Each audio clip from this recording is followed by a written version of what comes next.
Uncle Jobs and Apple 2 up on Black Power, family. What up? This is your brother in Google. Now you see RANM. And once again, you're tuned into RANM, RBG TV. And you know we keep it G. Raw and uncut common sense for the common people. Dealing with the common issues and family, you already know we are trying to seek those common solutions. That's right. So here we go, and here we go. So all in together now, family, say nice, light, and proud. What's the method, the motto, the mantra, motivation, and the madness? You already know, family, what I'm bringing to the table. You've been walking me long enough, so here we go. You already know, family, that it is black love, because black love is the cure for the black nation. So family, let's get it. All right. So today, we're going to cover a little bit of recent events, current events that's going on in the world. For those who are in tune with current events and those who are not in tune, the word is out, the notice is out. Fidel Castro, the former president of Cuba, the nation of Cuba, the island of Cuba, has transitioned. He has passed. He is no longer amongst us in the physical. He is now soon to make his initiation into the realm of other revolutionary agoons, other revolutionary ancestors that have come before us, right? Now, you may ask yourself, why is this even important? Why is this relevant as far as to black people? Why should black people even be concerned? Because I'm pretty sure, like most folks, whatever, you got caught up in propaganda and the whole nine, so we get where that comes from. But this is important. You know why? Because when we talk about this whole Pan-African thing, this whole revolutionary thing, and uniting in the whole nine, you're talking to a man that spoke the word. You know what I'm saying? He thought the thoughts, he spoke the talk, and he walked the walk. You feel what I'm saying? You're talking nonetheless. Don't get caught up in the skin tone, his fair skin, and the language that he spoke, or whatever the case may be. Because when you look into him, you listen to him, and you observe his works, you're dealing with a Pan-African. So what we're going to do today, whatever, we're going to quickly, you know what I'm saying, do a little brief overview, whatever. Something, leave you in suspense where you can do your own research and you see how this is relevant to black people. You understand? And pay a little homage, man. So Fidel Castro, rest in peace. Transition well. And hopefully those who take heed or whatever to the lessons that you taught, we actually put those lessons into play and hold on, because you taught some real shit. So with that being said, let's get it in. Now, Fidel Castro. Why is it relevant to black people?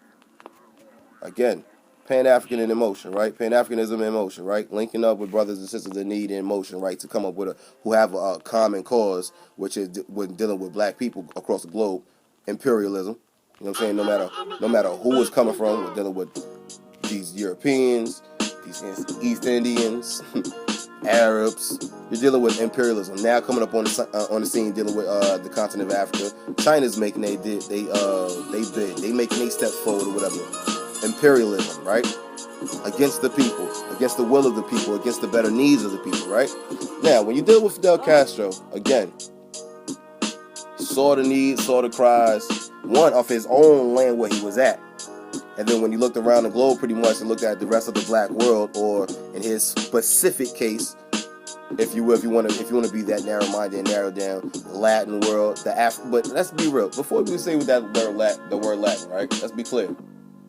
If you study if you know anything about Fidel, right? If you know something that's real sincere about the dude, right? He had a serious connection to Africa. He always acknowledged Africa. First, not I want to say first and foremost, but he always acknowledged Africa because he knew that there would be no Cuba without Africa. He knew about the systems. He knew about the resources. He knew about the energy of the people, the whole nine, etc., etc., etc., etc. He always paid homage to that. So that's something that should be paid homage in return. It's called mutual respect, right? Again, he saw the needs of his own folks. He did what he had to do. Guerrilla warfare. Let's keep it clear. That was a strategy that he used. He knew he was going up against a regime that was pretty much had every advantage over him, from military, technology, economic resources, etc., etc., etc., etc. That didn't stop him though. Didn't stop any of them. They kept doing what they had to do. They kept pushing on, strategizing, using what they had, using the terrain that they know best, their own land, And they came, you know what I'm saying, and they did what they had to do. Thus, taking that same practice, nonetheless, to other black folks and other, you know what I'm saying, melanated, for those who like to use that term or whatever, across, you know, that where he saw dealing with Africa, from Angola to Namibia to Ethiopia, Rwanda, South Africa. He saw, he heard, he put in work. He sent mad troops. He was there. He did what he had to do for the people. So again, when we talk about this whole Pan-African thing or whatever in motion, you're talking about a brother who showed and proved before the world. But again, you're going to be narrow-minded and get caught up when he's mad fair-skinned. He speaks another language. This is why we have an issue right now. Let's be real. It's why we have issues right now dealing with our Afro-Latino community or whatever, right? Our brothers and sisters out right there that's making their connections back to us. We're trying to make their connections back to us by way of Africa, so on and so on and so on. Because we're so programmed by way of propaganda, media, overall word-of-mouth bullshit. We stay away from them. They stay away from us. Knowing we got the same goddamn enemy. Now, mind you, yes, I'm going to be real with you. You do have two types of Latinos. I know what the difference, yada, yada, yada, yada, yada, yada. You have those coming from European descent, those coming from African descent. I'm talking about ones who know what it is, who lay claim back to us, and we should lay claim back to them. Let's stop being foolish, fam. For real, for real. Let's stop being fools and really put this thing into motion. So, again, with that being said, yeah, I really don't, personally, I'm going to pretty much let the man speak for himself, man. I'm going to let the words of Fidel Castro speak for himself. That way, you can see what I'm talking about. I do have a clip. You already know every so often I bring those clips. But like I said, this is just something that's really important for black people that need to understand what's going on. We lost another freedom fighter. Let's be real. These are more teaching tools that are just leaving our grasp, if you will, metaphorically speaking, whatever. We're not taking the opportunities and making the opportunities to learn and capitalize on the different lessons that's been put down and forward in front of us. We busy crying, complaining over other stuff that's pretty much irrelevant as of right now. Like I said in previous episodes, you know, this whole, you know, beef about what you believe in and fighting over religion and, you know, the minor stuff or whatever. We could argue over religion and hair textures and skin tones. We could do all that dumb shit later on down the line. We need to worry about getting free. So again, we're losing many different lessons, many different opportunities to capitalize on these lessons, to put them in motion, to carry on and fulfill the work that was already laid down before us. Thus, we remain still, we remain stagnant, in suspense, as always, as always, as always. And of course, like I always say, the clock does not start. So like I said, I ain't gonna say nothing more, man. Like I said, man, family, this is important, this is relevant. So if you don't know the works, if you ain't know, if you don't know pretty much too much about Fidel Castro and the whole Cuban Revolution and how they partook, whatever, within the different revolutions of independence with African countries, black countries, whatever, you slip and get up on game, man, for real, for real. All right? It's one thing to wear like a Che Guevara t-shirt or whatever the case may be, because that's superficial. But at the end of the day, where did Che Guevara get his whole style from? You dig? And vice versa. They was partners in crime, if you want to put in that term. But nonetheless, RNMRBG TV, man, it's your brother in Google Nice, you RNM. Thank you for walking with me the way we walk with you. Now we do. Keep it locked to the next one, man. But before we get up out of here, like I said, peep the clip, learn something, appreciate something, pass it on. Comment box, you already know what it is. Drop it, let's talk. Be good.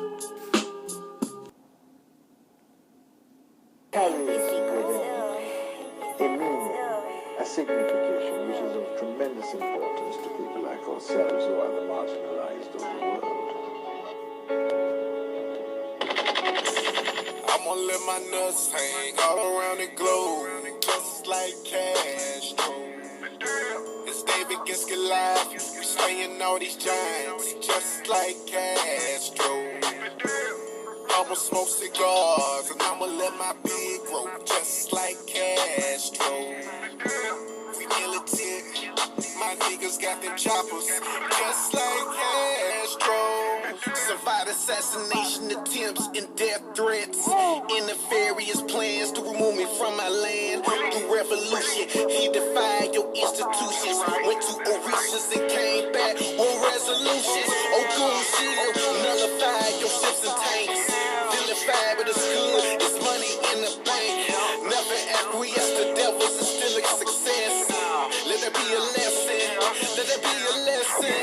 Never saw natural people or African spiritualism. Never fight with the forces of wisdom and remain blessed, remain vehement, remain militant.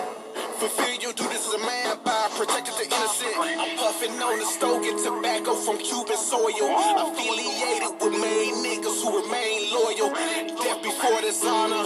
No weapon coming against me. It should never conquer. It should never conquer. I'ma let my nuts hang all around the globe, just like Castro. It's David against Goliath. We slaying all these giants, just like Castro. I'ma smoke cigars and I'ma let my beard grow, just like Castro. We militant, my niggas got the choppers, just like Castro. We stand above the odds, smoking on Cuban cigars, taking shots of rum, say I shame the nigga, open the doors. My mind won't allow me to ignore all of the fuckery. Conscious of the masses of powers that's unbeknownst to me, but never shall I bend, shall I fold, no we will not lose. I rose apart, refusing to move, damn it my ass glued, but nevertheless, the rest to fail to see the signs, obsessed for our oppression, stress conflicted with a pride. Niggas dying, that's leading to ride, police commit crime, nobody giving a damn, cause we just living in the time. The blind leading the blind, and I just speak what's on my mind. We heading a revolution, now I'm taking back what's mine, T-Prime.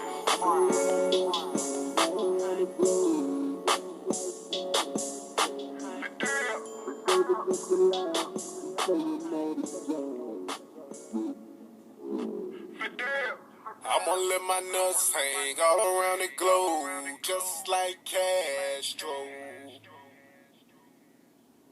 Had it not been for the Cuban presence in Africa, and in particular in Angola, the history of Africa would have never been what it is now. One of the greatest friends that Cuba has is Nelson Mandela and his appreciation for what the Cuban people did and Fidel Castro.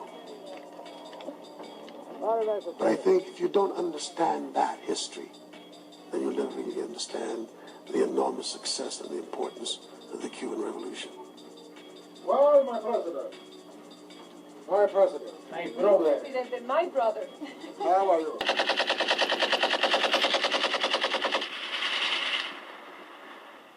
La leçon de Victor Charlie, c'est que la réponse à la bombe atomique n'est pas une autre bombe atomique, mais la plus ancienne forme de résistance humaine, la guerre de guérilla. Nous avons demandé à Fidel Castro, qui connaît passablement la question, de nous dire comment et pourquoi la guérilla doit gagner. Sobre la cuestión acerca de si la lucha armada es el único camino para la liberación, lo que puedo responder es que, por lo menos en las condiciones de nuestro país, no había otro camino. Y en nuestra opinión, en las condiciones de la inmensa mayoría de los países de América Latina, no hay otro camino que la lucha armada. Y esa parece ser la situación también en muchos otros países de Asia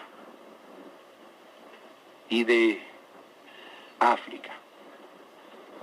Por lo general siempre el imperialismo cuenta con todos los medios, aliados con las oligarquías de cada uno de los países, para impedir el triunfo democrático de la revolución. Y tiene atados a los pueblos por una especie de nudo gordiano, que solo se puede quebrar mediante la lucha armada. Además, el camino de la lucha armada no es el camino que hayan escogido los revolucionarios, sino es el camino que los opresores le han impuesto a los pueblos. Y los pueblos entonces tienen dos alternativas: o doblegarse o luchar. Y luchar de la única forma en que pueden llegar a vencer al enemigo, que tienen más recursos económicos, infinitamente más, que tienen mucho más recursos técnicos. La guerrilla significa el empleo de los recursos del terreno y sobre todo el empleo de los recursos sociales de un pueblo para superar las ventajas que el enemigo posee en recursos técnicos y en recursos de tipo económico. El guerrillero, mediante una táctica hábil, muy flexible, mediante la explotación al máximo de todas las ventajas del terreno, mediante la movilización de los recursos sociales, es decir, de los sectores que son mayoritarios de la población, que son los sectores explotados, los sectores obreros y campesinos, y inspirado en una causa justa, inspirado en un factor moral muy poderoso, que los hace capaces de soportar privaciones, de adaptarse a las condiciones de vida más difíciles. Toma ese camino, que es el único camino, para lograr conseguir un objetivo revolucionario. Eso fue lo que nosotros hicimos. Para poder hacer todo lo que hoy estamos haciendo en nuestro país, para poder llenar estas montañas de carreteras, para poder crear las condiciones de vida decorosas para el pueblo, para erradicar la ignorancia, para desarrollar en todos los órdenes a nuestro pueblo, fue necesario. Lo hicimos y ahora estamos haciendo esto. Pero al mismo tiempo, también nos preparamos para defender lo que estamos haciendo. Sabemos que ningún país en las condiciones que ha creado el imperialismo en el mundo de hoy se puede sentir seguro. Por eso hay que trabajar en dos sentidos. En un sentido creador, para llevar a cabo la obra de la revolución, y en un sentido también defensivo, preparándose para afrontar cualquier situación de peligro o de agresión al país.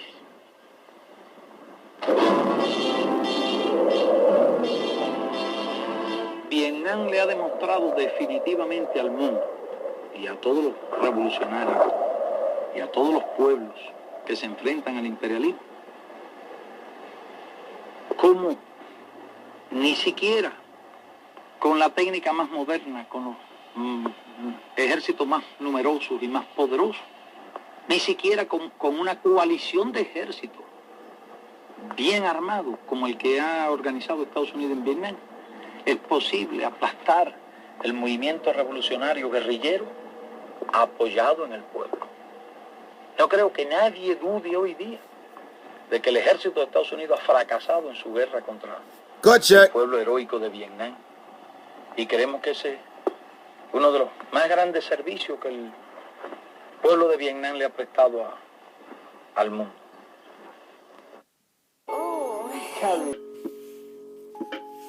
All right, real quick, I'm back. Again, you still walking with me on RNMRBG TV, fam. You already do. Once again, we keep it G. All right, so we still dealing with this whole Fidel Castro thing, right? Now, the reason why I came back is because of this one. Again, folks don't see the significance or the,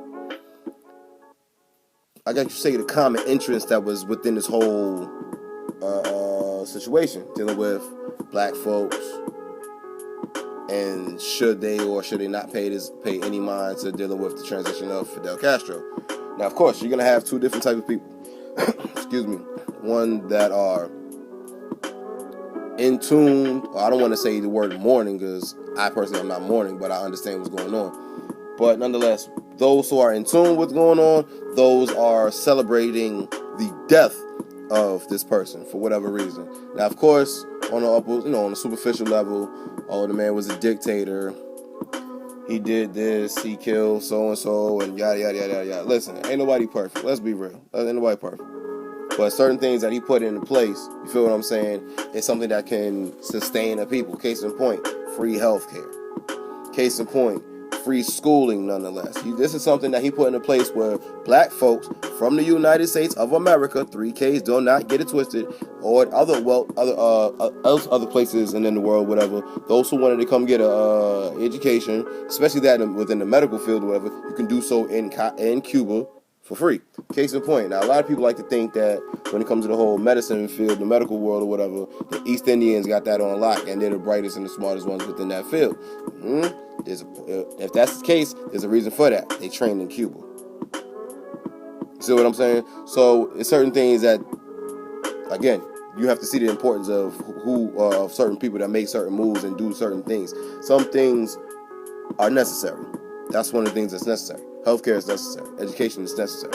Also, here's another one that was very relevant to black people. The fact that he gave a place to stay and call her own to that of a sister Asada Shakur or whatever, when she was dealing with her issues, dealing with the Black Panthers versus the government and the whole nine. Right? Till this day, chilling. Still right there. They can't do nothing about it.